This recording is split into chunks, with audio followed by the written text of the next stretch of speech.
to find me. I'll be in the last place you would look, in a place where people used to be, a land that's called reality. You'll find me there. I won't be catching up on Reddit. I won't be watching any news. I'll let the planet spin without me, 'cause everything has been without me sometime. And everyone will be alright if I'm not live by satellite. It's a beautiful day, I'm running away. Well, hello everyone, and welcome to another episode of the Film Box Podcast. Have you ever wanted to listen to a couple guys in their 20s go in depth on your favorite movie, spanning back from before they were born all the way to the modern day? And do you want to know once and for all which movie in a given genre, going back the last 40 plus years, reigns supreme? On this podcast, we review films from each decade within a certain genre and then compare them in a bracket-style challenge to see which film comes out on top and is declared champion. I'm your host, Aaron Souza, and I'm joined by a couple dudes who definitely would not get cheated on at a high school party. It's Connor Jameson and Sam Majewski. Hello. It's a bold assumption. It's true, but... Yeah, I wasn't expecting that. Yeah, well, I had to come up with something on the spot. And that's what I came up with. 2 thumbs down. So, what? 2 thumbs down. 2 thumbs down. Yeah, okay. How are you guys doing? It's been a bit. It's been a week since we've had the full crew back together for recording. Yeah, it's good to be back. Yeah, we saved you from a nightmare. I was gonna say, I guess that wink. was, I guess that was the one to miss. So yeah. So if you were paying attention last week, we said that we were doing Halloween 2018 for this week's episode. And so that's what we're doing. It's Halloween 2018. Yep. We're originally going to do Halloween Ends, and then I wanted to kill myself if I watched that movie again, so we're not doing it. That will have its own time.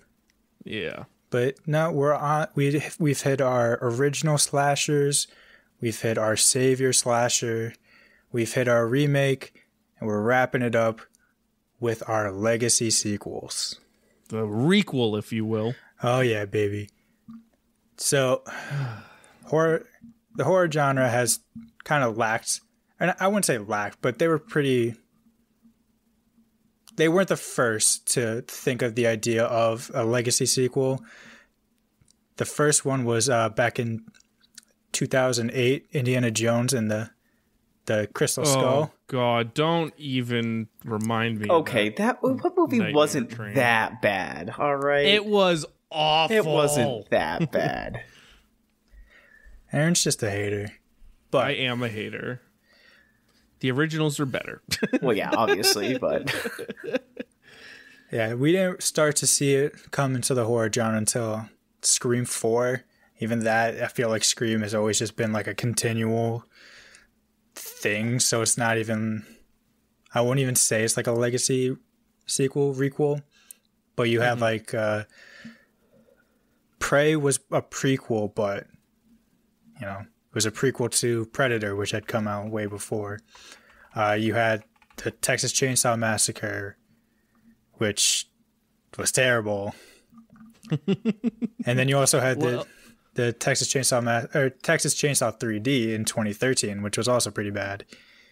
Oh God, just lots of bad. Yeah, there were some good right here in Halloween 2018, I would say. Yeah, this is about like, Friday the 13th. That was a remake, though. It was a remake. Not to All nitpick, right. but Fair. I am going to nitpick. Yeah, fair. yeah, this is is Connor's territory. He's definitely gonna nitpick. Yeah. Once we leave October and Halloween, I am just not gonna say anything. Just wait till we start talk about Lord of the Rings and Star Wars. Yeah, right. I'll just happen to be out that day. You know what? It is funny though. I have started reading a bit more. You know what book I just saw lying next to me? The Hobbit. What? Oh, good book. Yeah, I read one page and closed it. No, bad choice. No, I'll give it a shot. I actually have all those books in my bookcase right over in my bedroom. Actually, I have. I can't make out the title, but I do have one of the Lord of the Rings books. Nice. Still not going to touch it. All right. Well, are we ready to get into some notes about this film? Yeah. Yeah. Unenthusiastically. Yeah. No, let's go. This is like the best movie that we've reviewed so far this month, or one of. You know. Yeah. All right. So this movie, Halloween 2018, was released October 19th, 2019. No, it's October 19th, 2018. With a runtime of 1 hour and 46 minutes.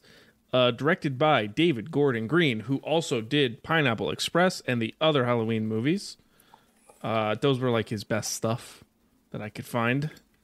Produced by Malek Akkad, who is the son of Mustafa Akkad, who is the legendary producer of the OG Halloween franchise.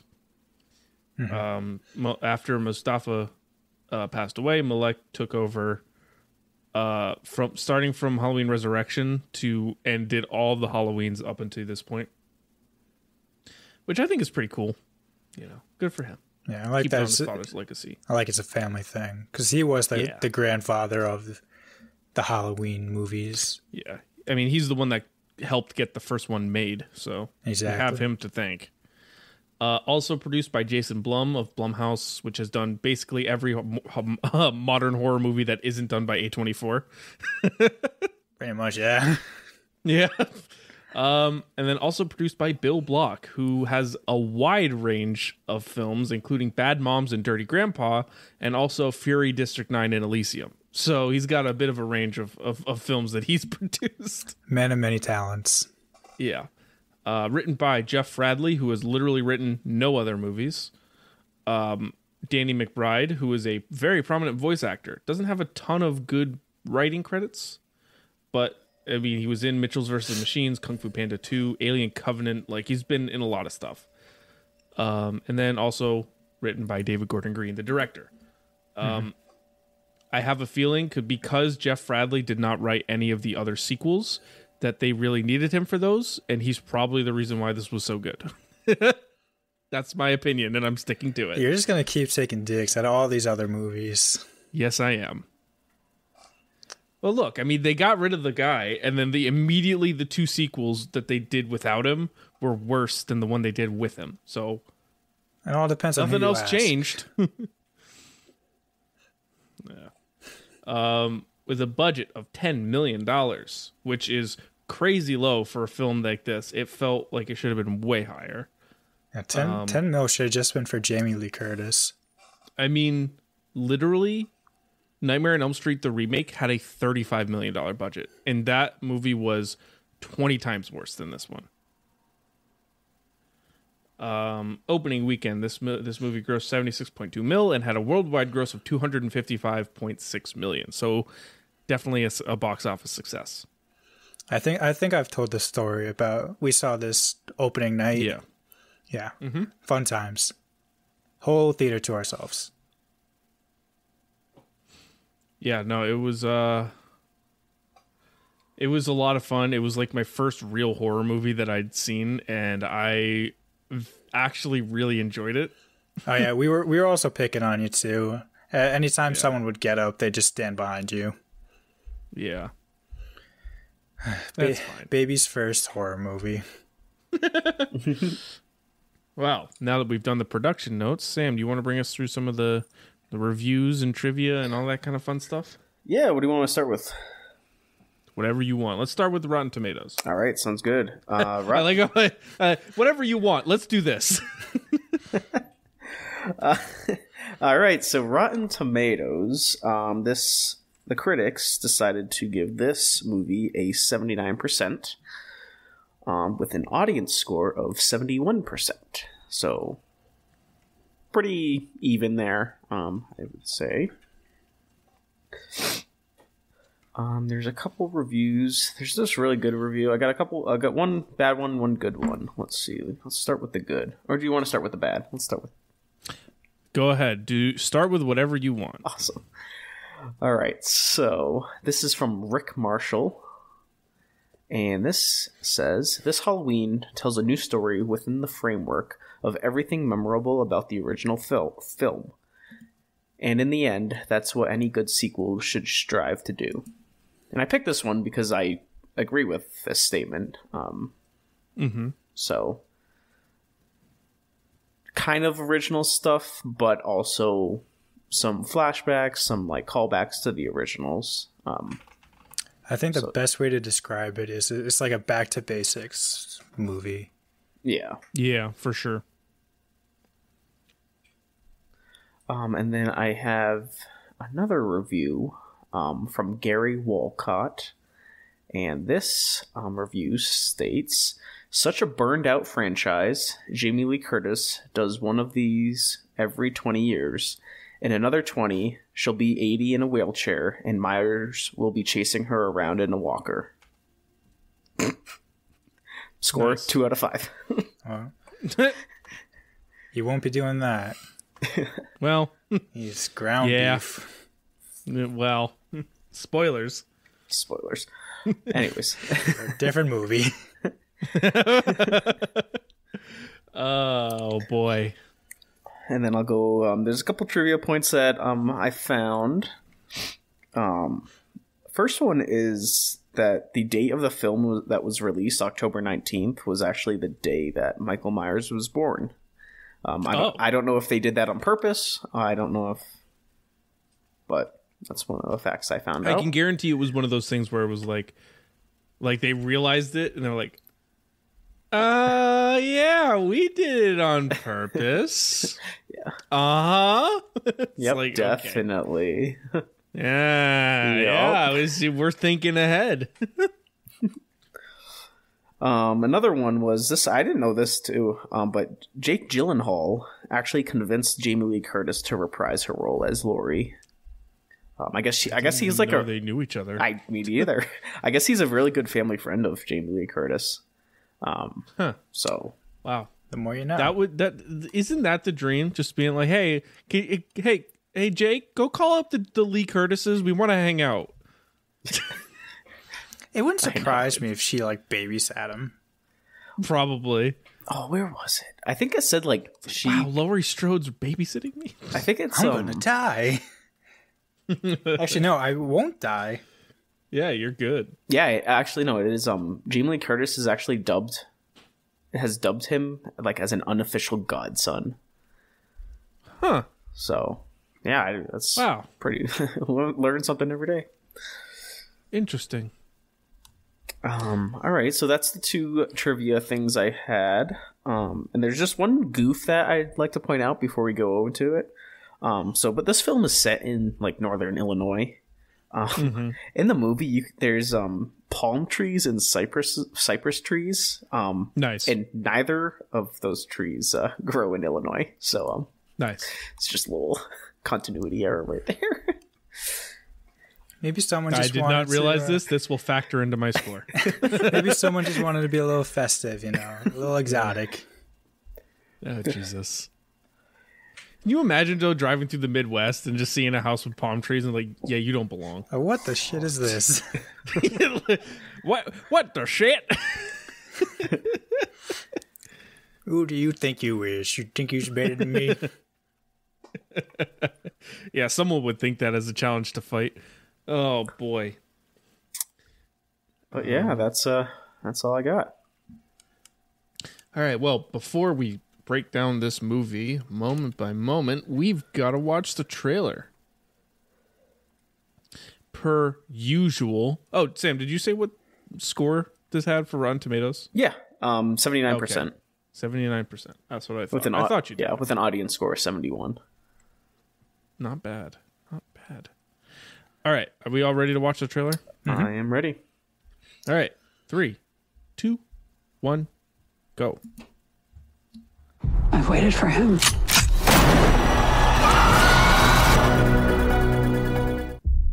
To Testing 1, 2, 3. We're on.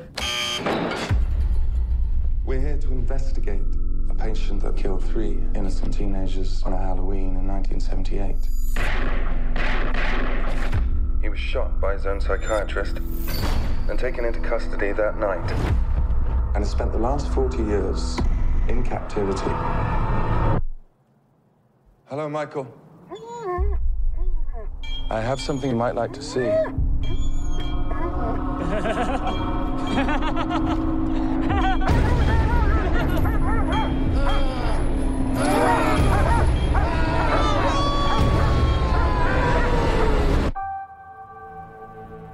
Everyone in my family, turns into a nutcase this time of year. Yeah, I mean, your grandmother is Laurie Strode. She was almost murdered. Wasn't it her brother who murdered all those babysitters? No, it was not her brother. That's something that people made up. Do you know that I pray every night that he would escape? What the hell did you do that for? So I can kill him.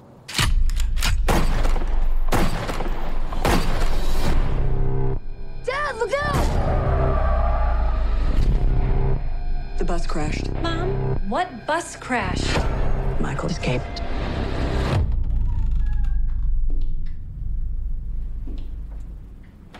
Excuse me, somebody's in here. Hello?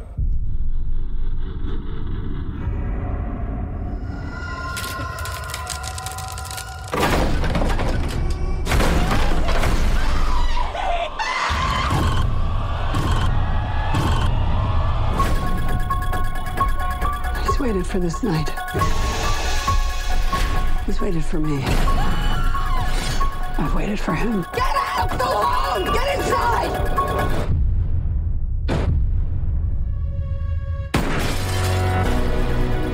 You don't believe in the boogeyman?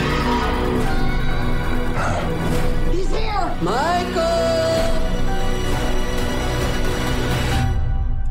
You should. Can you close the closet door?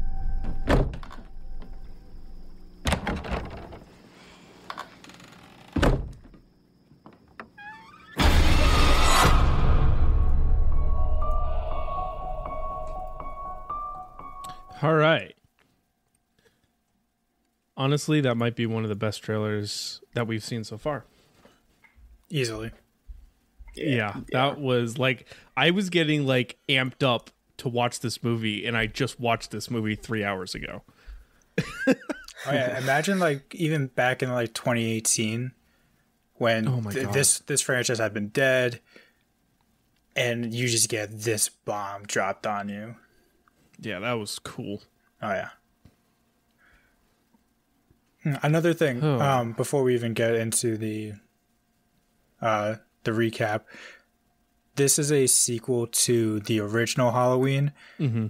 The timeline with these movies is very, very messy, as is the case with a lot of these legacy sequels.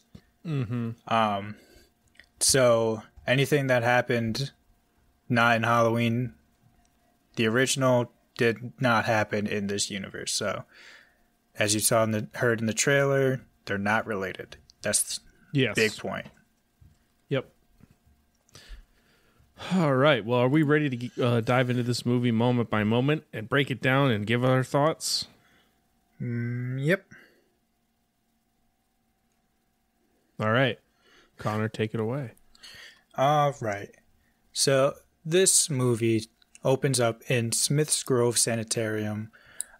We are introduced to 2 podcasters, Aaron and Dana. Our Aaron is better. Well, he's a little bit smarter. No. You're better. Damn. You're better. Well, I was saying I'm better. Oh, okay, good. Smarter. Oh, whoa. So we open up with the 2 podcasters, and they're meeting Dr. Sartain. He is this movie's Dr. Loomis, but of course, as we know, Donald Pleasance has passed. He's been Michael's doctor, and they're meeting together before Michael gets transported to a new facility. They go out to the courtyard where Michael is just standing there. Aaron presents Michael's original mask, which causes chaos to ensue all around them. And as he's screaming, "Say something," we cut to the title card. Dude, that intro music is so good in this movie. Dude, I literally wrote in my notes, this music just slaps. Dude, like throughout this movie, like the music carried. I mean, that's what happens when you bring John Carpenter back. Literally. Oh, you're telling me it shouldn't be like Wes Craven and not bring him at all for Nightmare? Take notes, Nightmare. There's a reason that your movie got a 1.5. Yeah. I do like, though, like the eerie sounds that bring us through that intro, like the intro credits, where they didn't use like the actual Halloween theme. Mm-hmm. And it seemed like it was going to lead to that, and it was a fake out. I like that a lot. Yeah. This when we talked about during our Fight Night episode how like just iconic the theme is. Mm-hmm. Oh, it hits full force here. Even if it is like not the exact same, still I could run through a wall to that music. Honestly, it's better. Like they added the synthesizers. Mm-hmm. It's like to updated the classic piano, and it's better. See, like last week when we talked about how the theme just didn't feel like it fit the Nightmare on Elm Street music. Mm-hmm. This is what it should have done. It should have updated its music for the time and for the theme, because this is just a masterclass. Yeah. Do you think if Donald Pleasance hadn't died that he would be like that they would have brought Loomis in instead of Sartain? Absolutely. Yeah, I think so. Absolutely. Yeah, I mean, it's interesting given how Sartain is through this movie. Like, I'd be curious to see if they would have done the same thing with Loomis or not, because Loomis was very staunch, like anti-Michael throughout the Halloween series. So I don't know. I was thinking about that. Like, would he be the same character if it was Loomis and not Sartain? I think it's a good question, because once the sequel started to happen in the original like franchise, he became super crazy. Kind of like how Sartain is in this movie if you just flip the motive. Right. Yeah, he goes crazy to kill get rid of Michael. Right. Dr. Sartain is obsessed with Michael. He's been his doctor, so it's like it's his life project essentially. Mm-hmm. I also like like how they gave us the exposition on this film through the lens of like podcasters interviewing Dr. Sartain. I just felt that was unique. Mm-hmm. Like we don't see that. Like normally it's just like two guys talking to each other, whatever, you know, like Dr. 1 talks to Dr. 2, you know. But it was a unique take to something that was necessary in this film. Especially since like true crime podcasts are insanely popular now. Oh yeah. They adapted to the times, I feel like. Yep. Because in so many of these movies, it is like a doctor saying to another doctor, like, "Oh yeah, you hear about this guy? He murdered his sister and killed some babysitters." Yeah. You know, like it makes sense in the context of the story to have them be podcasters. Right. Right. Although, how in God's green earth did he get Michael's mask?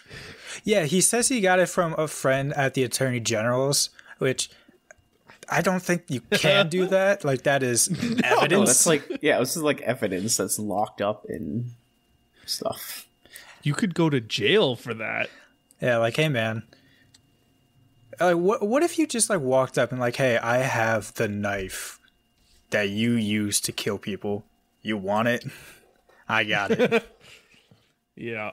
It's just it would literally, like, imagine being the guy like in the Attorney General's office that sees on the news like Michael Myers is back, and you're just looking at it like, fuck. It's like, Dave, where's the mask? Dave, please. Dave, did you give away the mask? Dave, I told you not to do this. Not again. The third time this week, Dave. First the hockey mask, then the finger knives, and now the mask. No, it's dumb that he has it. Yeah. Yeah, that was a little dumb. But also, like, I do like the implication that there's some sort of connection between Michael and the mask. Mm-hmm. Like, it's more than just like, oh, he likes the mask, you know? It's like there's evil with type it. thing. Right. Yeah. No, I love the way they made the mask look aged. Like, they obviously couldn't get the original. So the makeup team did a fantastic job making it look aged. It looks so good. Because this mask is going to last him for 3 movies. Ooh. Yeah. Shut up. Unfortunately. Should have just ended with 1. Anyways. Well, all right. I'll save that for the end of this review. But so after the intro, after the title sequence, the podcasters are going to visit Lori because they want to dive deeper into her relationship with Michael. They end up having to bribe her $3K because she has lived a very secluded life, like sign on the front gate, no trespassing. But yeah, they want to talk about her relationship to Michael. They bring up that Michael is just a human being, which Lori does scoff at because in her eyes he is the boogeyman. But then things do go kind of sour with the interview. They bring up some personal information, how her daughter was taken away by the state, how she had a bunch of failed marriages, ends up getting him kicked out. But speaking of getting her daughter taken away, we then meet her daughter Karen, her husband Ray, and their daughter Allison. They have a very strange relationship. Karen and Lori, we'll learn about that a bit sooner on, but Allison goes to school. We meet her friends Vicky and her boyfriend Dave, and this is the point in the movie you saw in the trailers. They say, nope, Lori and Michael are not related. That's a rumor. Like it or not, that's what they chose to do with this movie. We then go to school. We meet Cameron, who is Allison's boyfriend, and Oscar, who is like their friend. We get a scene with Allison in the classroom, which is straight from the original where she looks out, but Lori is now Lori has replaced Michael in that scene. So Allison goes out to talk to her. We establish that Lori has been haunted by Michael her entire life, as you could have assumed by just how private and locked down her life is. And as we see it in a couple of seconds, she has a gun range in her backyard and she's a defense specialist, I would say. She's a pretty nice shot. She's a crack shot. Yeah. Yeah, no, like, I love how they just casually throw out $3K to get to Lori. Yeah, they just had 3,000 cash, and they're like, this'll do it. Must be nice. And I also like the little note where he was like, where they were talking on the intercom system, and he was like, yeah, we have a podcast, and the woman goes, we're investigative journalists, and I was like, that is so true crime though. I did have a note. It's like, there's something just so pretentious about being a true crime podcast. Mm-hmm. Even just true crime, it's just me. That stuff just sits wrong with me. Yeah. I feel like they always romanticize like these tragedies without really thinking of the victims, which is a theme that we get with these podcasters too. Like, they don't care about Lori. They just care about the story. The story. Oh, they don't care about Lori. They care about the story. Bar. Damn. Clip it. Write that down. Write that down. I also like how casually Lori's introduced. Like, it wasn't like this big build-up. Like, yeah, we get her going to the house, but like when she's actually like introduced on screen, she's just there pulling up a chair. It's like it's not like this grand like turnaround entrance. Like, whoa, yeah, it's like they did with Frank Hawkins. Mm-hmm. It's like, you were looking for me. bum bum bum. No, it was literally just like cut. She's pulling up a chair, like, what do you want? Which is so. It just feels so Jamie Lee Curtis. Yeah, I do find it funny. She like had this. I'm pretty sure she had the chair turned around. She was sitting like the cool teacher. Yep. Mm-hmm. Oh yeah, she's a badass, and we know it. Yeah. Yeah. I also wrote down that the podcasters are weird AF because of how like creepy they are. Yeah, there's another scene that we're gonna get to that I wanted to bring that up, but they're just bad vibes. Yeah. But moving to like the family, like introducing the other characters, I liked how like normal it seemed. Yeah. Like Karen and Ray and Allison seemed like to have like just a normal dynamic, and it worked really well for me. For whatever reason, I was like, yeah, this is believable. Mm-hmm. Especially the part where Ray spills peanut butter on his I got peanut butter on my penis. It's just so stupid. Yeah, and then Allison's just like, Dad, shut up. It's like, please don't. Yeah, it's a weird thing to say at breakfast, but it is better than the Rob Zombie Halloween breakfast scene. Yeah. Yeah, I haven't seen the Rob Zombie, and I don't know if I want to. Man, if you like white trash, though, I got a movie for you. Yeah, it is full trailer trash. Oh, jeez. Oh, like, big time. Yeah. It just like even if you take away all the dialogue from that movie, it looks trailer trash. It just looks grimy. Yep. But speaking of like dynamics that you liked, mm-hmm. I really like Cameron and Oscar. I know Cameron, we're gonna find out he's a bit of a dick, but just a bit. Yeah. Oscar is like, I know an Oscar in real life. Like that character, right. He's like the comic relief, but he's not. Mm-hmm. It's done right, I would say. Yeah, it's not like, whoa, look at me, you know? Yeah. It's actually funny. Yeah. I forget what he says. Because he like kisses them both on the forehead, and Cameron's like, oh, dude, you got spit on me. And he's like, yes, that is my gift to you. Hope you enjoy it. It's just, dude, this whole movie, like the comic relief in this movie, Kid pulls it off. It just hits. They pull it off every single time. Mm-hmm. I like, oh, this is supposed to be funny, and then like you see a scene that's obviously like comic relief, and it's like, is it gonna work? And then it works every time, every single time. Yeah, and I'm not a big fan of like comedy in like serious movies. Aaron, I think you know this. But, oh my god, yeah, you flamed I remember we went to see The Force Awakens on opening night, and Sam was so disappointed after watching. He's like, it was too funny. I was like, that's what it was supposed to be. No, too funny. Yeah, but yeah, I agree. This did it well. This movie did it well. Yep. Yeah, there weren't too many moments where they try to be funny, which helps, you know. I'd rather go like 2 for 2 than 1 for 10. Yep.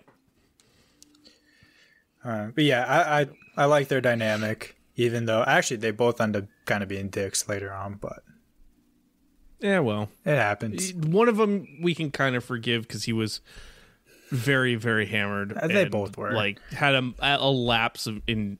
I mean, one of them was more forgivable than the other. Oh yeah. But that reverse Michael Myers Laurie shot with Allison was awesome. I like such that. a good callback. Yeah, it's something they did a lot in this movie. They just swapped Laurie and Michael for a bunch of like those shots from the original, which I appreciate. It worked for sure. Because it's kind of like, yeah, these guys are connected. We could swap them out, and you know exactly what we're talking about. All right, so next we have Michael finally getting transferred to that new facility. Dr. Sartain goes along. He says something along the lines of like, he's been my patient. I will be there until he's not my patient. But Laurie's watching. This scene is also cut in with a scene of the podcasters doing research, and I bring this up only because they did get a good Loomis impression. I forget the comedian's name, but he did a good job. And he reprised his role in Halloween Kills. Yeah, doing the voice. So we also, while this scene is happening, Karen, Ray, Allison are having a family dinner with... wait, I think I said it wrong. Ray, Karen, and Allison are having a dinner with Cameron. Get to introduce each other. Lori interrupts the dinner. It's a very awkward scene. Made me uncomfortable. After seeing it so many times, I've kind of fast forward through. But Karen ends pretty much ends the scene with telling Allison her childhood, how she was raised to be like a survivalist. She learned how to shoot. She learned how to like make traps and all that. That's why she just doesn't reach out to her mom. And then we get to see just a random kid named Kevin and his dad. They're going hunting in the woods. But they see the Smith Grove bus crashed on the side, and a bunch of the inmates just walking around just like the original did. So Kevin calls the cops. His dad goes to investigate. He sees a cop who tells him to run, but the cop is like 1 foot in the grave. He goes into the bus to investigate himself, sees Dr. Sartain, who very funnily says, "Don't shoot," and then gets shot. Yep. And then he just runs back to the car where Michael has snuck in to the back seat and kills Kevin against the window. And Sheriff Hawkins, who is introduced here at a gas station, he's called about the crash, and he finds a couple other dead cops. He finds Kevin's dad, who with his neck just snapped almost to the point where like his head is in the wrong direction. And he finds Dr. Sartain, who is still alive, and tells him that Michael Myers escaped. Bum, bum, bum. Bum, bum, bum. So that scene where Sartain has his hands up, says "Don't shoot," and gets shot. That was one of those scenes where it was like, I know you're not trying to be funny here. Like, I completely understand that, like, this kid is obviously very tense, scared. Yep. If you see something just jump up, he's probably going to shoot. That might be the funniest scene in this movie for me. It was so good. It was pretty good. Don't shoot. Bam! It's like, what are you going to do? Stab me? Get stabbed? Oh my god. Yeah, but it was kind of creepy seeing the the inmates just appear in the fog during the bus crash. Were they going out to go hunting in pitch black night? Yeah. I don't know if that's... What are they, stupid? I mean, I don't know. I've never hunted before. I don't know if that's something you do, but... You're gonna get lost unless you have a cabin that you can go to. Like, if you go hunting at night, you risk being attacked by animals, and you're probably gonna get lost because you can't see shit. Good point. I also don't know if you're... I don't think you're allowed to hunt at night. I think it's against the law to hunt at night. It definitely isn't safe. I mean, even just not even like animals attacking you, but God forbid Kevin and his dad just got a little separated. One of them hears a crack, turns point, bam! Bang, don't shoot, bang. We've already established that Kevin has a bad trigger finger. Yeah, it's itchy. Yeah. Yeah, now that was weird. Kevin also... Sorry, you go ahead. No, you go ahead, because I was just going to make fun of a kid. I'll go ahead. No, you can make fun of him, because I'm moving away. No, he just has a funny voice. That's all. Yeah. He reminds me of someone. Sounded like I he feel smokes. like I've heard his voice. I'm not in your brain. Now I and need to can't look help. him up to see if I've actually heard his voice before or not. I feel bad because he is a kid, but he sounds like he was smoking menthols.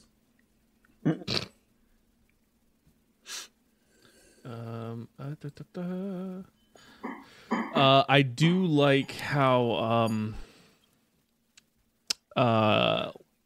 how Jamie Lee Curtis can act. Like these scenes between the car scene where she's like totally in anguish, and then she just goes to crashes this dinner party and just messes it up so bad. Mm-hmm. Like, yeah, that was it. I was just like, yeah, she's good. She can act. She's very good. Another thing, now that you brought it up, I know it's a very formal thing to do, but whenever someone just refers, like in public, it's like, oh, this is grandmother. Like, I always say this is my grandma. Yeah, right. Especially like later on, there's like a scene where there is some urgency, and Allison's like, grandmother. Oh, grandmother. Yeah. I don't know. It's just, I always find that funny. Like, father, come here. Come hither. We must speak on some matters. Mother is down by the river. Oh, God. Let's see. Do I have anything else to say for this section? I mean, that dude got really messed up. That his neck was like out there. It kind of looked like Michael just pulled his spine up, but didn't like the. You know, like the Predator likes to rip spines out. Mm-hmm. I feels like Michael just ripped his spine and left it in his neck because it just looked so messed up. Yeah, it did not look good. Yeah. He did die, so makes sense. Yeah. So all right. We get to move on? Yep. All right. Good to move on. So next, the podcasters go to Judith Meyer's grave.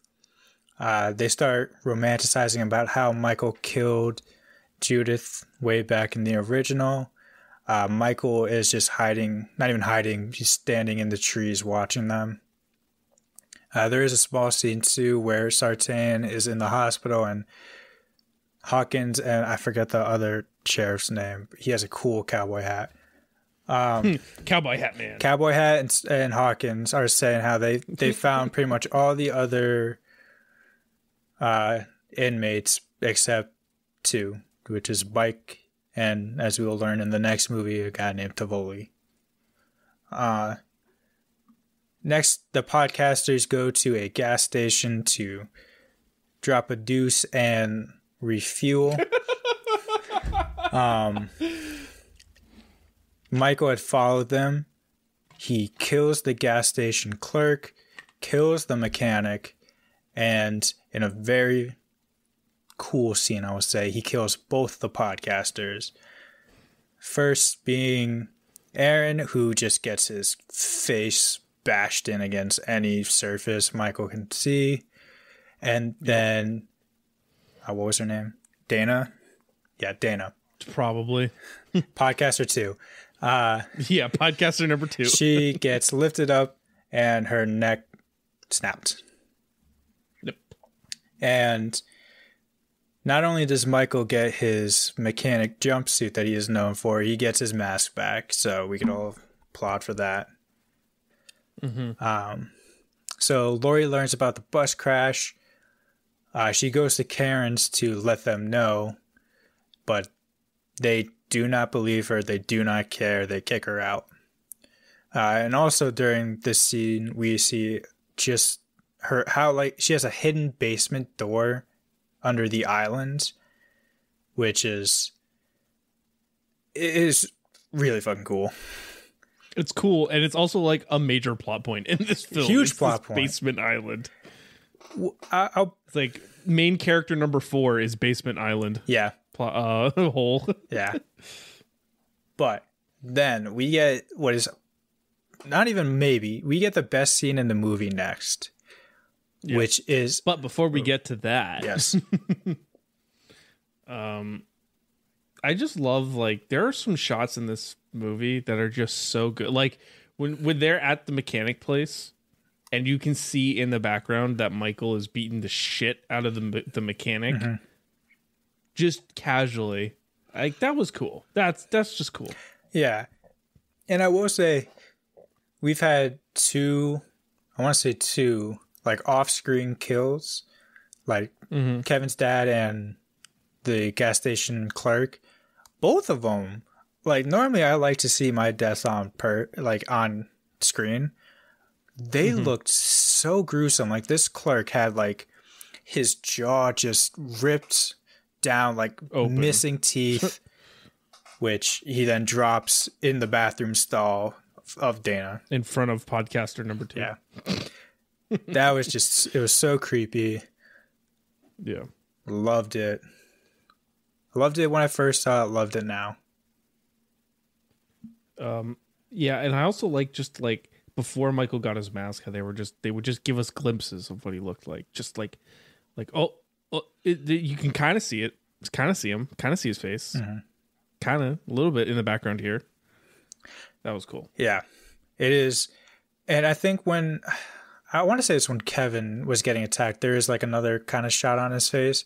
And you can see, like, not only did the mask get updated from, like, the original, but you can see, like, his eyes. I don't want to say he's, like, blind in one eye because of when Laurie stabs him with the coat hanger in the original.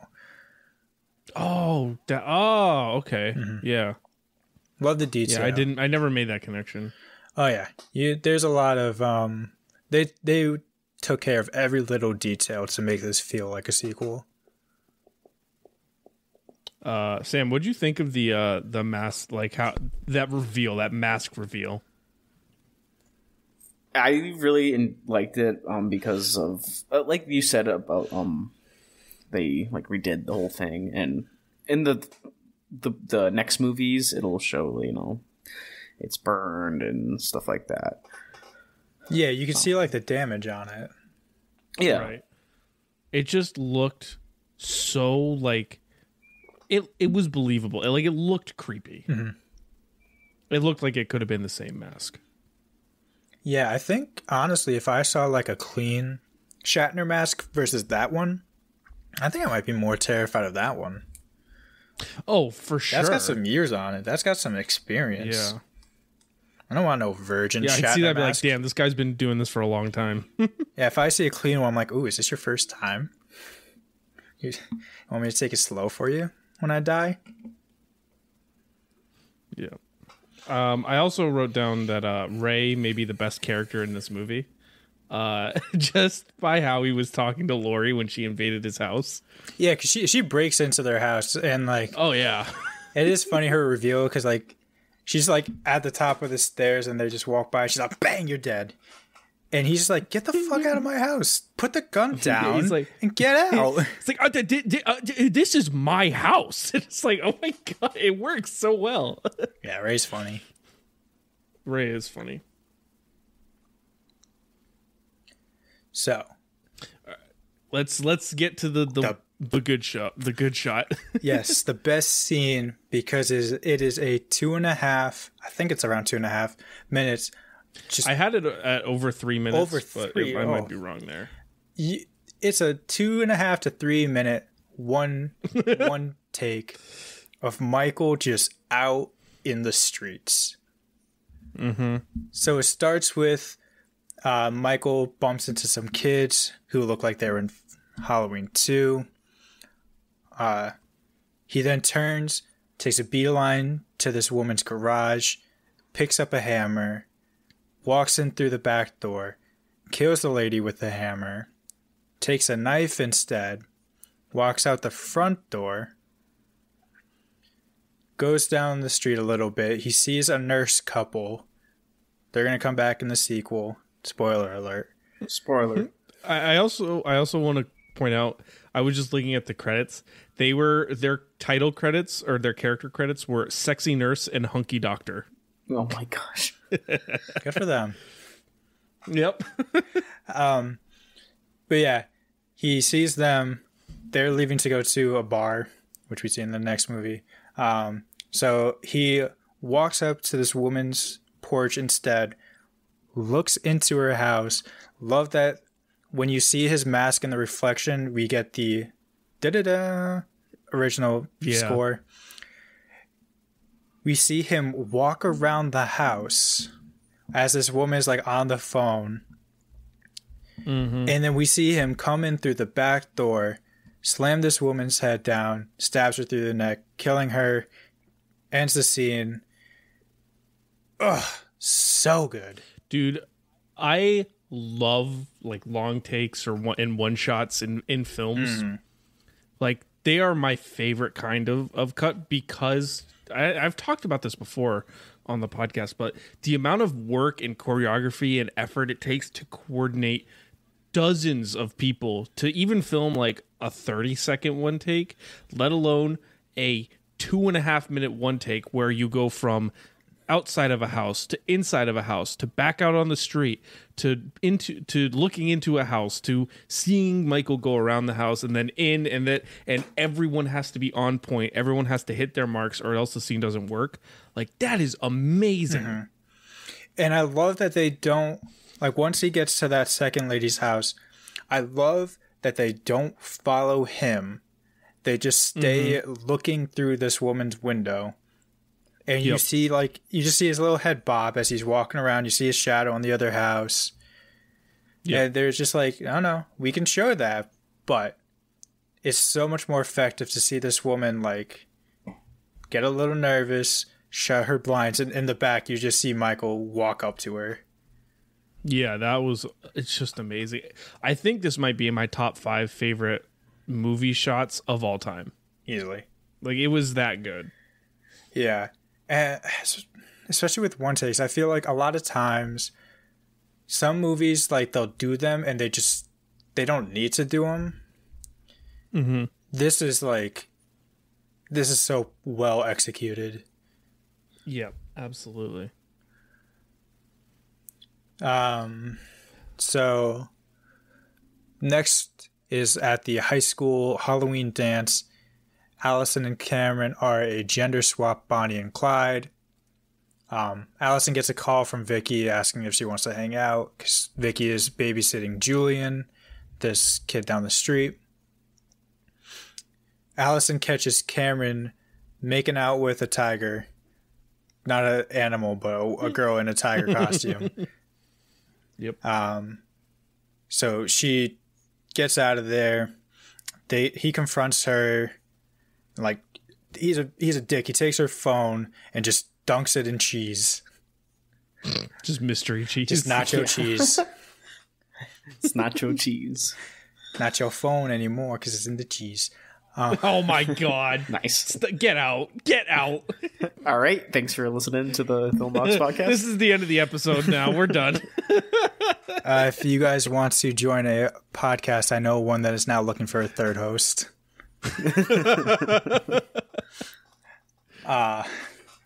No, but he throws her phone in cheese and her and Oscar leave the dance. While this is happening, Vicky is babysitting Julian, as I had said. Julian's a cool kid. They have a nice they have such a cute relationship. Dave, Vicky's boyfriend, shows up and they start hooking up when Julian says, "Hey, there's a boogeyman in my closet." And first time she goes, nothing there, so she just puts him back to bed. They have a cute scene where she's like, "Oh yeah, you're my favorite kid." And then the closet won't close, so Vicky comes back to try to shut the closet. And who's there? Michael Myers, shown in the trailer, which I didn't really like that, but yeah, Vicky gets attacked. She gets killed. Julian runs back up to see her get dragged away, just to run back downstairs to run to Dave and be like, "Dude, get out of here." But credit to Dave, he's gonna go fight for his girl. Grabs a knife, gets killed. Literally. Yeah. Hawkins. Oh, poor Dave. Yeah, poor Dave. Just wanted to get laid. Hawkins and Laurie hear the police call about it. So they go to the house. Laurie sees Michael in the house, so she takes a shot. It was a mirror, though. Again, in the trailer. But then Hawkins chases after him. Laurie ends up getting a shot off on Michael in the shoulder, but he gets away. And Hawkins and Laurie catch up again, and we find out that Hawkins was the one who caught Michael after the original movie ended. So Sartain is now awake after getting shot, and he wants to keep Michael alive to keep studying why he kills, why he's doing the things he's doing. So he's kind of just along for the ride now with Hawkins.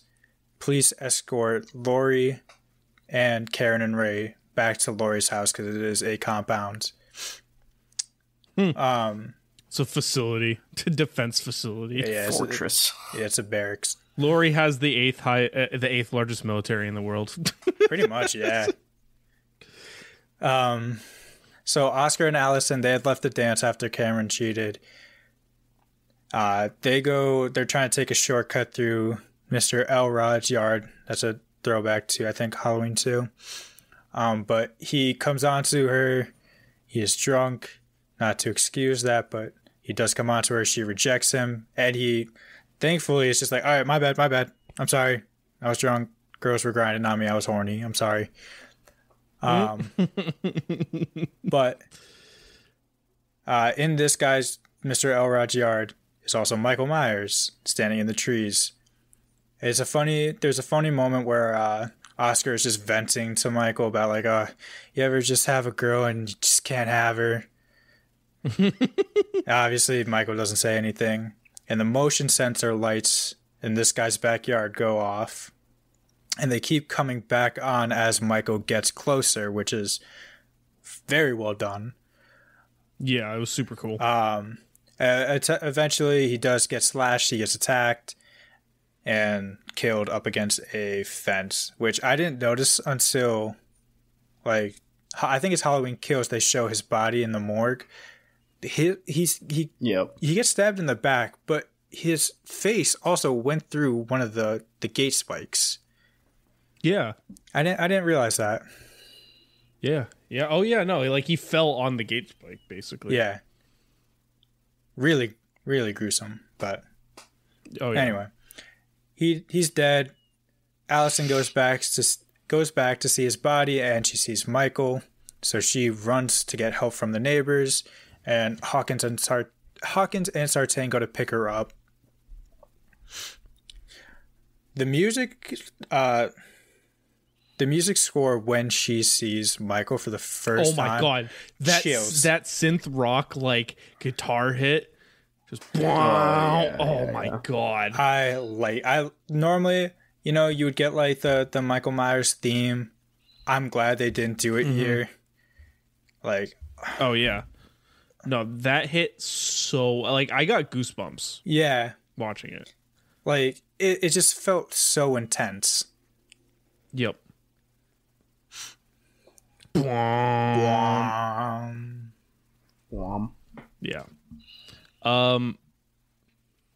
Julian actually is the best character in this movie. Dude, he's so funny. It's not Ray. I literally have in my notes, I have Ray may be the best character in this movie, and then a line where I talk about the one take, and then the literal next line is, dude, Julian is actually the best character in this movie. He's so funny. So Vicky is trying to get Allison to come over and smoke, and she calls it the Alakazam or whatever. Alakazam. And he's like, I know you'll talk about weed. I'm not dumb. Yeah. Any other babysitter would have read me a story and said, you got me here clipping my nasty ass toenails. So funny. And then when he sees Michael, he's like, "Oh shit!" Yeah. Every single line he has. I think I read somewhere that he improvised all of his lines. Yeah, Wait, really? I know. Yeah, that kid improvised all of his lines. I'm so happy that he was in this movie. Like, again, this is the comic relief that really works. Mm-hmm. Got me clipping my nasty ass toenails. Yeah. Shout out to the actor Jibril Nantambu. Mm-hmm. Shout out. Who played him. He was awesome. Mm. I'm glad he was in Halloween Ends, even for one scene at the very end. I'm glad he was back. Yeah. Yeah. So let's see. I do also. Did you guys notice when Hawkins comes in to and reveals Vicky, like under the blanket? There's a jack-o'-lantern in the aquarium. I didn't notice that. No, I didn't. I've seen this movie like 4 times. I just noticed it on this viewing. I looked over. I was like, Jesus, the jack-o'-lantern's just sitting in the aquarium. Damn. For no reason. Damn, Michael. Just. Also, the way Vicky slipped on nothing. I mean, socks on a hardwood floor is not nothing. I've fallen down my fair share of stairs that way. Oh shit! Not again. There was one day, it happened twice in a row. I literally was walking down to my kitchen and I fell down the stairs. I walked twice in a row. I walked back up, and then I had to go back down, and I fell again. Oh my god! So I attest that she did not slip on nothing. Oh my gosh, that must have been hilarious. A low point for you. You're like, man, I'm the guy that slips on stairs. I was. Did I tell you, I have a story when I slipped. I fell down the stairs, and I actually had to get like 7 stitches in my hand. Oh, Jesus Christ! See, it happened. Even though she was just, it was not even. She didn't even make it to the stairs, just the hallway. Oh my god! God, I also like the scene with Oscar and Allison was like cringy, but it also had my favorite line in the whole movie, which was when he was apologizing for like coming on to her. He says, "They fed me guacamole in really sexy ways." Yeah. It's just like, what in the world? What is I love, yeah, there's some weird dialogue. I do love it because it's not even played for jokes. He's like just begging her to come back, and he's like, I'm so sorry. I was all chumped up and they fed me guacamole. It's like, Jesus, he's dude. like, all these girls were dancing on me. Their bodies got me all chubbed up. I'm sorry. It's like, what in the world, man? That might be my favorite line. Yeah. I want to take a vote to see who is the best character in this movie, because I vote for Julian. I think it might actually be Julian, but well, I will vote for the one who remains alive. How about that? It's Julian. Of all the names we've mentioned so far. That's fair. Yeah, no, that was awesome, and that motion detector scene was just so good. So well executed. Yeah. I think that was actually like, I knew what was coming once I understood like the gist of the scene. It still got me. Mm-hmm. Yeah. Like, not even like, it was the one right before like the jump when he actually makes the slash. It was just like he went from like in the back to in front of him. Yeah. And just, that one scared me most. I mean, this movie is good, you know. Mm-hmm. So Hawkins and Sartain, they picked up Allison. Hawkins is just saying how he wants to kill Michael, make sure he's dead. Sartain's like, no, like we got to keep him alive. And And they see Michael just sauntering down the street, and they run him down. In a great callback to Halloween 2. Yeah, poor Ben Tramer. Yep. So they get out of the car. Sartain tells Hawkins that Michael's dead, but he's lying. Dun dun dun. Sartain attacks Hawkins, Dun, bum, stabs him in the neck and a couple times in the body because he doesn't want Michael to die. So he kills Hawkins to do that. Well, kills. Quotes. Sorry, you can't see my quotes. It's audio podcast.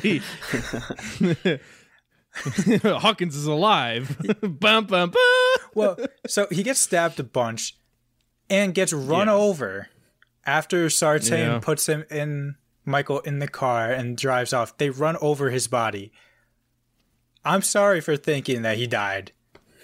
Yeah, it was like, damn, they killed off Hawkins. Since we're not going to talk about it, they did the same thing in Halloween Kills, where this lady gets stabbed in the throat. Yeah. And she comes back in Halloween Ends. Yeah, she's alive. Man. There were 2 people in Halloween Ends that, like, supposedly were killed in Kills. Mm-hmm. Who was the other? Like, they just love doing that. I don't remember who the other one was, but yeah, they're just like, oh well, you didn't see him take his last breath, so he's good. He's fine. He'll shake it off. Congratulations. Mm-hmm. Here also Sartain mentions that he caused the crash. He didn't want Michael. Bum, bum, bum. Yeah, Sartain's our secondary antagonist. He didn't want Michael going anywhere else, so he wants to keep studying him and figuring out why he kills and see if there is a connection between him and Laurie. Like, hey, bro, just get a transfer to that facility. Listen, man. Don't cause mass murder. Yeah, it's, I'm sure they'll happily take you over there. Yeah. Oh, the guy that's been studying Michael Myers for 40 years? Nah, we don't want him. Yeah. Well, we'll get Joe Schmo to handle him. Thank you. So, Michael Mayer? Are you related to John? Yeah, that's what they want. That's what they want taking care of that. Miguel Myers? Mier? Oh, Michael. Okay, my bad. Yeah, no. Hey, you watch Stranger Things? My favorite character's named Byers. Oh, are you Austin Powers, Mike Myers? Oh! Yeah.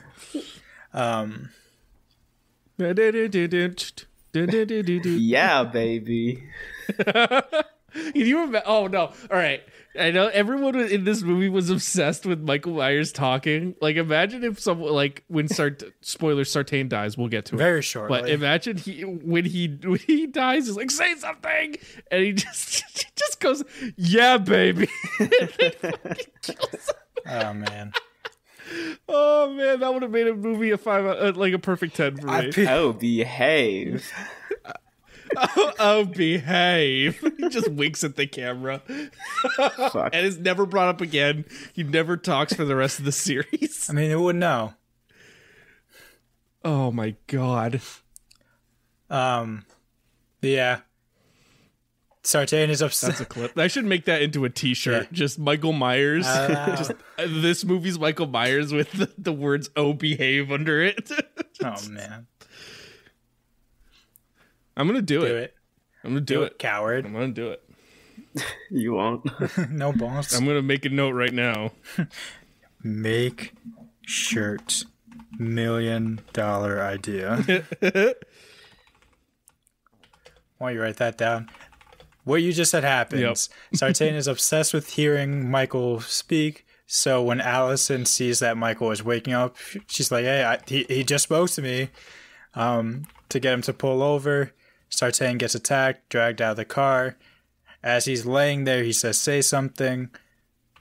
And Michael just says, "Meet my boot," and stomps his face in. Oh, behave. This franchise loves their head smashes.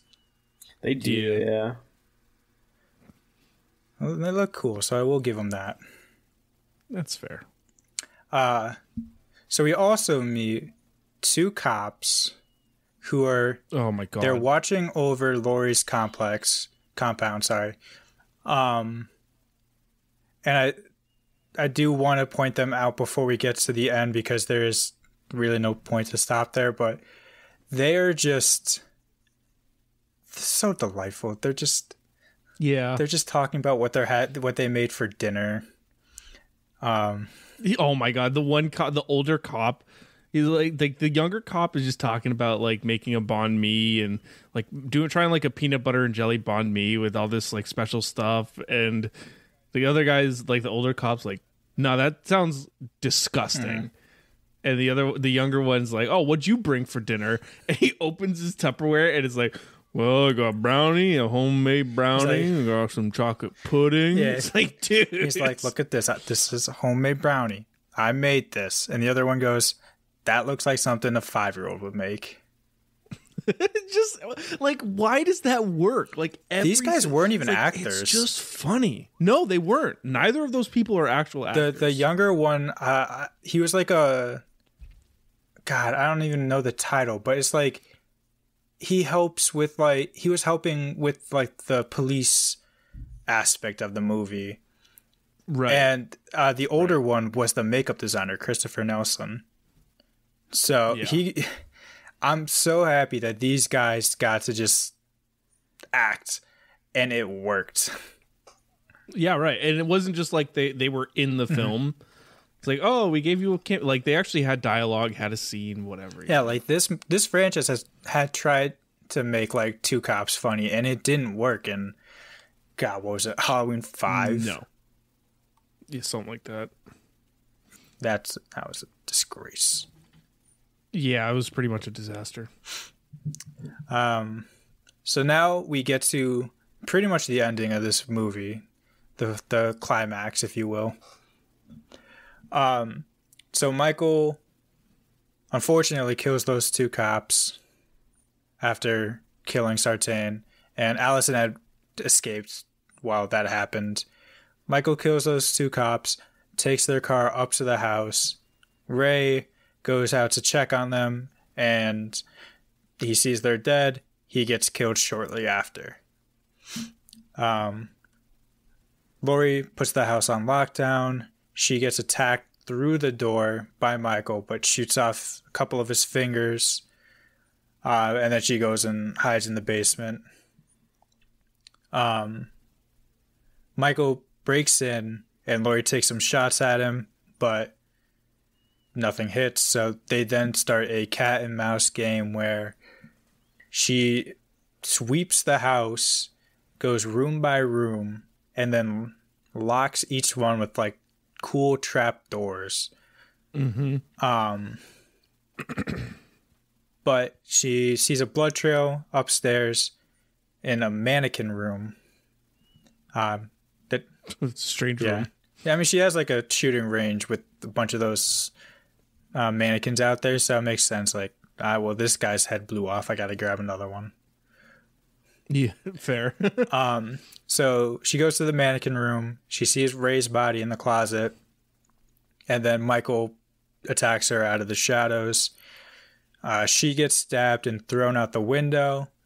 But Allison had made it to the house by now. She's like calling out for anyone that distracts Michael. So when he looks back outside, Laurie just ran off like what he did at the end of the first.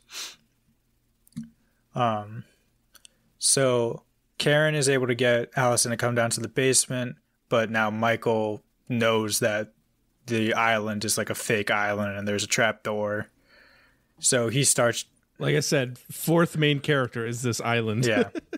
So he starts just ripping that thing off, and Karen grabs her gun with her name on it, and she fakes him out by like crying, saying that she can't do it, she's sorry. So he stands out in front of the doorway. She's like, "Gotcha, bitch." Shoots him in the neck. And then out of the shadows pops Laurie, still alive, tells him Happy Halloween, and they just have another great fight.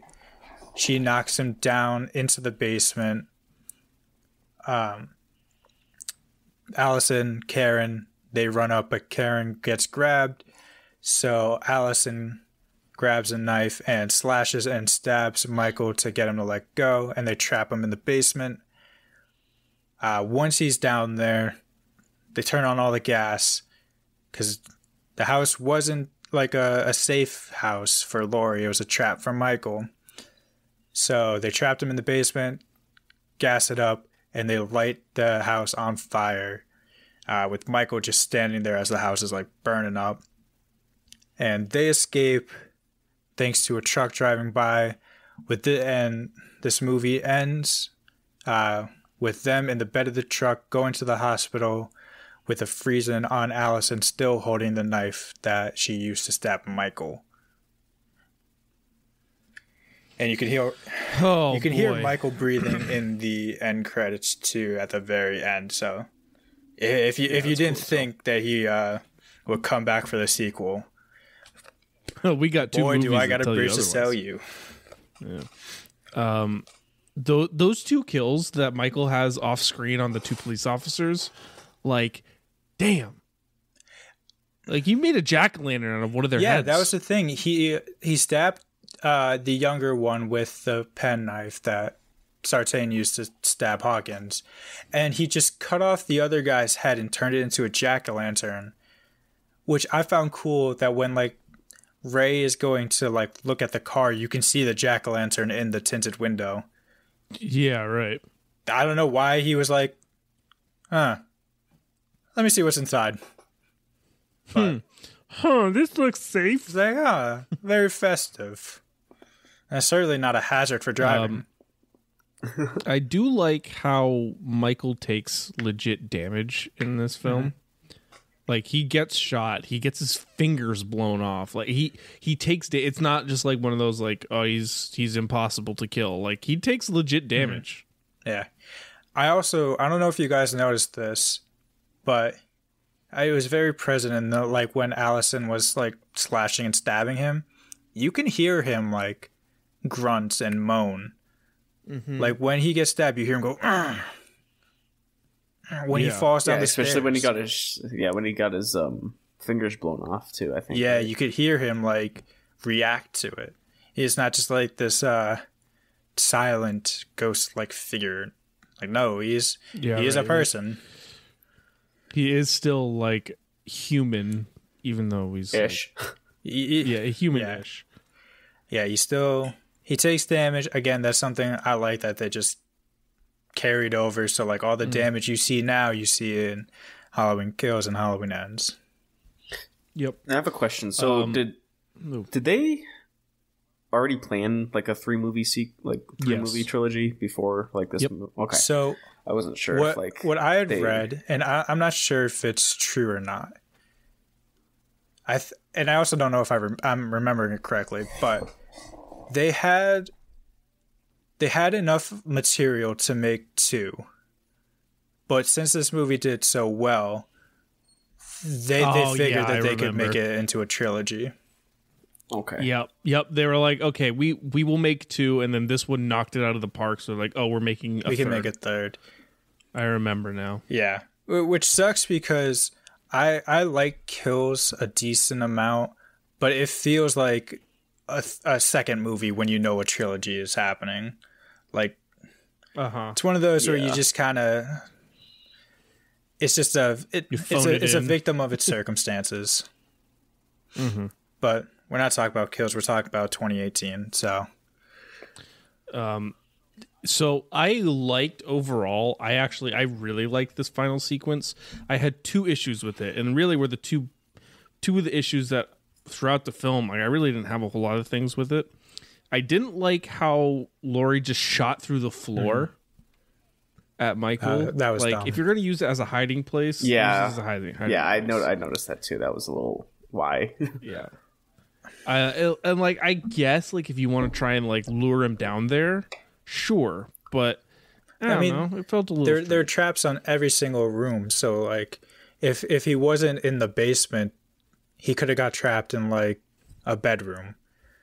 Granted, yeah, right. There's a lot more room for escape because he could just jump out the window, but still, like he could have gotten trapped in any other room.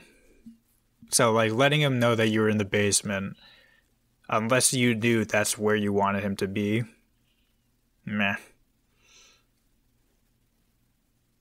Yeah, I also didn't, because I've been writing. I wrote through my notes throughout this whole thing. Like every scene in this movie felt intentional. Like there was a reason that each scene in this movie, there was no filler, minus the only scene in this movie is with Allison and the mannequins. Yeah, that felt so out of place. Yeah, that was the only one where I was like, really, we did need this. Like otherwise, every other scene in this movie was like crafted specifically like, okay, we need this to establish this, or we need this for this, you know?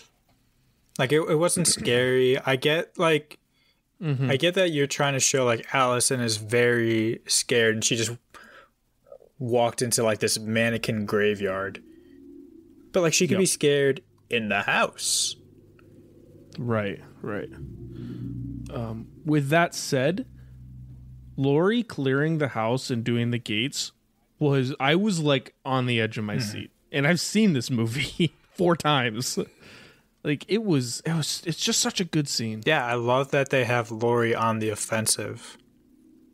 Yeah, and just like it's quiet. You see her checking rooms, closing the doors, and I appreciate it's going back to things that are intentional, like closing the doors and then cutting to Karen, who can hear it from the basement, and her like freaking out.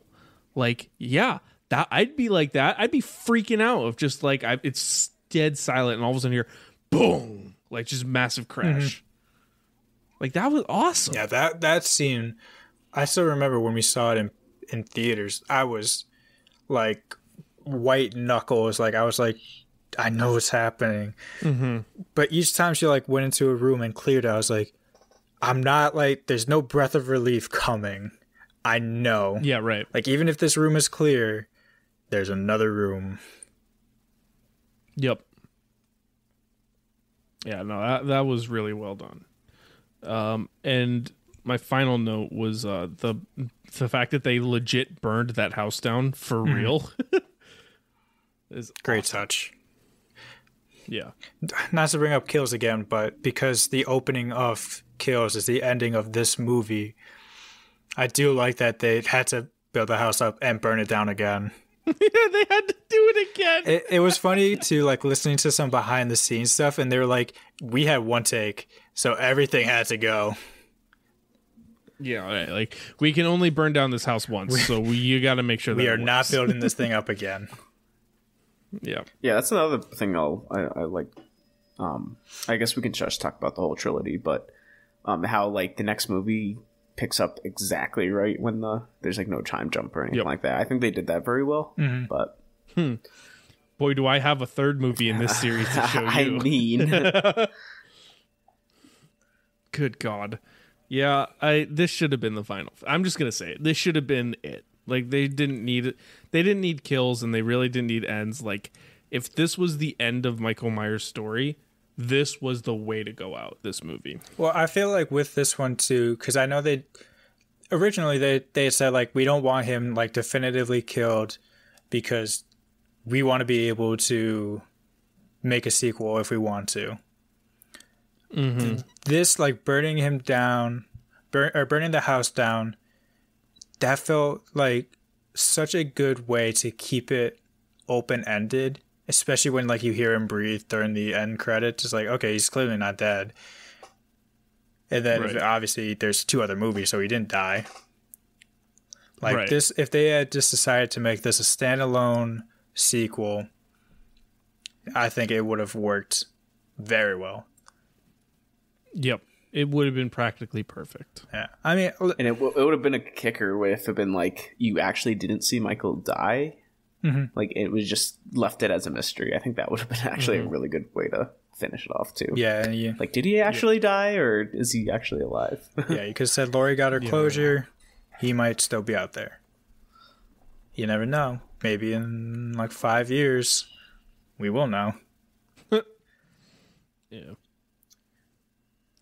Well, with that, we have finished this movie going moment by moment, and it's time for us to give our ratings. Sam, you want to start with your rating for this movie? Yeah, I gave this movie a 3.5 stars on Letterboxd. Why? All right. 3.5 out of 5, by the way. We should mention correct. Yeah, this is all out of 5. We're not doing it out of 4. We do our ratings out of 5 here. Connor, what did you give this film? I gave it 4 stars. I really liked it. I'm a slut for this franchise. And sharks. And sharks. In sharks. And if you listen to last week's episode, apparently attic ladders as well. Oh, yeah. Maybe I'm just a slut. Man. No. That's a shirt. That's a t-shirt. Maybe I'm just a slut. No, I love this movie. Like that. I like the way they brought it back, the franchise back. I think they handled like referencing the OG material very well. Not like fucking Nightmare where it's just like, hey, remember this scene that was so good? Watch us make it worse. Let's do it again. It's like that scene in that SpongeBob episode where they're all superheroes, and Patrick's like, "You want to see me touch that rock? You want to see me do it again?" SpongeBob, sir, not Patrick. Oh shit! Yeah. Patrick could he had the flexibility. He was Reed Richards. Oh yeah. Damn. Look, it's been a while. You done fucked up, Aaron. I done did it. All right. Well, moving on from that. What's your review? I gave this a 4.5 out of 5. Wow. Which wow. I don't know. Like I've been like around 3.5, around that 4-star range. Like this is a good movie, but really going through and analyzing it with a more critical mind instead of just watching for enjoyment. Like I liked so much about this movie, and I didn't like very little about it. And for me, like the way I do my rating is purely on an enjoyment scale. So like the more I like a movie, the better I'm going to rate it, regardless of, how it rates against other films or, because like I gave Scream a 4.5 out of 5. And to me, I enjoyed Halloween 2018 just as much as I like Scream. Would you give the original, the 1978 Halloween? I'd have to look. Probably a 4. Okay. I like the original better than this one, but I mean, again, this one was still really good. So I gave the original like a 4.5, 5. I can tell you what I gave it. Like the original was quite literally a classic. Yeah. Well, right. It's a masterclass. Halloween. I don't even know. Did I actually rate it on Letterboxd? I don't even know. If I were to give it a rating, it would be a 4. So. Wow, you like this one more? Yeah. I did. I can't lie. I did like this one more. So with that said, that brings us to an average of a 4, which is our second highest ranking so far in our movie reviews, just below Scream, which had a 4.2, and above Fast Times at Ridgemont High, which had a 3.5. Just as we all expected. Exactly. Right where it's supposed to be. So we have now come to the end of this month in this theme, the Halloween theme. So before we move on and say goodbye, we've got to do a little activity. We've got to spin the wheel. What's this now? And the way this is going to work is we've got next month's theme, which is Comedy Legends. Gonna give you a drum roll. I talked about last week. Yeah. Oh, okay. Drum roll, please. You already spoiled it. Drum roll. Yeah, so we're going to be looking at movies with comedy legends. So think your Ace Venturas, your like Uncle Buck's, Happy Gilmore, those kind of film.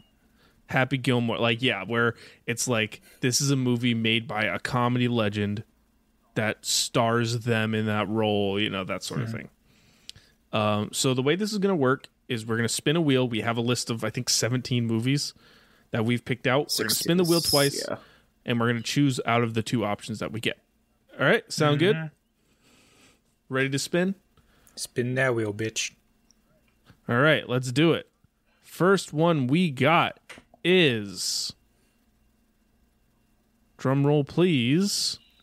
You can insert that. It's Uncle Buck. Oh shit! Okay, Rigged. Okay, I didn't rig it. It almost landed on Joe Dirt. Oh thank God. Yeah. All right, and next movie we've got is spinning. Another drum roll, please. Drum roll, please. All right, Tommy Boy. Oh, Chris Farley. Ooh. So we got to choose between Uncle Buck and Tommy Boy. I've seen one of these movies. Tough. I'll tell you that. Damn. Which one have you The seen? one I reacted to. Tommy Boy. Oh, you've seen Tommy Boy? I've seen Tommy Boy. Dude, Uncle Buck is so good. I haven't seen Tommy Boy, but I want to. Uncle Buck I've seen, and it's really good. So it's Tommy Boy. Are you voting for Tommy Boy? You know what? No, I'm going to vote for Uncle Buck because I haven't seen it yet. Okay. Aaron? Sam, what do you want to vote for? I'm gonna go for Tommy Boy. Oh, God damn it. See, I said that because I thought that man. you'd be like, oh, well, I haven't seen Tommy Boy. I'll vote Tommy Boy. Yeah, I as much as I love Uncle Buck and I would love to do an episode on it, let's do Tommy Boy. Screw it. All right. All right. Next week's episode, maybe we'll do a bonus episode this month where we do Uncle Buck because that's a great movie too. Yeah, it won't be the last time we talk Buck. Yeah. All right, Tommy Boy. That's our movie for next week. So tune in for that one. And with that said, I think we can finish out this episode here. If you liked this episode, please leave us a review on your favorite podcast platform. Give us a follow. All that kind of stuff really helps us out. Share it with your friends. All that kind of stuff. We work hard on it, and we really love what we do. So, yeah. I also want to thank Josh Woodward for our awesome theme music, Airplane Mode. And you can follow us on all our socials, including Twitter, Facebook, Instagram, TikTok. We are most active on Twitter. You can follow us there for all sorts of our thoughts on industry updates, along with updates on our episodes and all that kind of stuff. We've got a new website, which I'm going to continue to plug there. We've started posting some movie reviews there as well, so you can check that out. We've got merch on Redbubble, which will be linked, and you can also check out all our Letterboxd to keep updated on what we've been watching outside of our movie reviews. Woo! And with that said, my name's Aaron Souza, and I was joined today by Connor and Sam, and this has been the Filmbox Podcast. Later. I'm running away. Don't bother to Facebook message or call me. 'Cause I'm living life in airplane mode and everything is okay. I just want to play, unplug for the day and live in the moment. 'Cause I'm living life in airplane mode, yeah.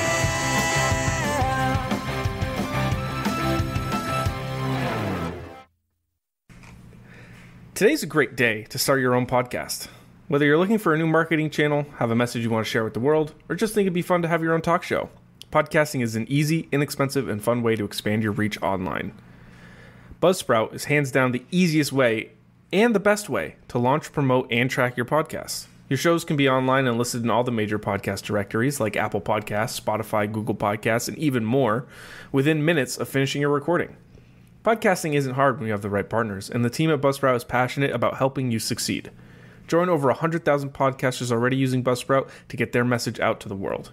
Let's create something great together. Following the link in the show notes lets Buzzsprout know we sent you, as well as getting you a $20 Amazon gift card if you sign up for a paid plan, and it helps support our show. We use Buzzsprout, and honestly, it's really great. I use it to track all of our where we're being listed. We get our own website. It's really just a fantastic service, and I would recommend it to anyone that's interested in starting a podcast. Buzzsprout helps you get your show listed on every major podcast platform. That takes one of the hardest steps in creating a podcast out of the equation for you, thanks to Buzzsprout's help. And if you want to upgrade, Buzzsprout has tons of guides to help you find the right equipment at the right price. Plus, it helps you navigate how to do things, how to market your show, how to make money off your show, how to do all sorts of stuff. It's all right there for you to use. Honestly, it's not hard when you have the right partners, and Buzzsprout is absolutely one of the best partners you can have out there. They care about you. They're passionate about helping you succeed with your show. So if you're interested in signing up for Buzzsprout, use the link in the description of the show here. Like we said, it'll get you $20 Amazon gift card, and it supports us, and we appreciate it greatly. And now back to the show. Ooh.